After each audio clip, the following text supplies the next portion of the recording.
Action. జనరల్గా సినిమాలో ఉన్న పాటను పాడటం ఈజీయే కానీ లిరిక్స్ మార్చి పాడటం అనేది కష్టం. చాలా. ఎట్లా పాడారు మరి మీరు? మీకు సింగర్, మీలో తెలియని సింగర్ ఒకరు కనిపిస్తున్నారు. అవును, కాకపోతే నేను క్యాజువల్గా ప్రొఫెషనల్ కాకుండా మామూలుగా పాడతాను. దాన్ని ఇది జోడించడం వల్ల నాకు ప్లస్ పాయింట్ అయింది. సింగర్గా మరి ట్రై చేయలేదా? ఈ పాటలు విన్న తర్వాత కూడా మీకు ఎవరు ఆఫర్ ఇవ్వలేదా? అనసూయ గారి వాళ్ళ చెల్లె నాతో ఒక పాట పాడించారు, ఇదే డ్రింక్. జాని జిగిరికి జాబొస్తే బీరు, అరే ఎండల్లో మండొస్తే బీరు,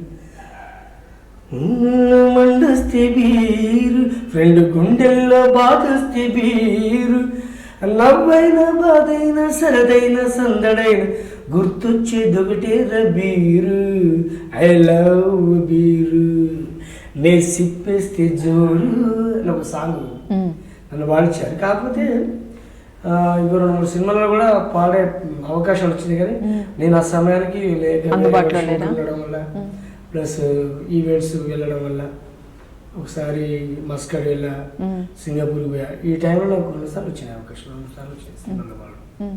రామ్మ చిలకమ్మ పాటను కూడా పాడారు కదా, అది ఒకసారి. రామ్మ బీరమ్మ నోట్లు జరమ్మ మాయమ్మ మంది చేదన్న మంచిది కాదన్న నేకుమ్మ అనే పాట. అది పాట గుర్తుకులే, కానీ ఈ పాట కూడా పాడ కరెక్టే.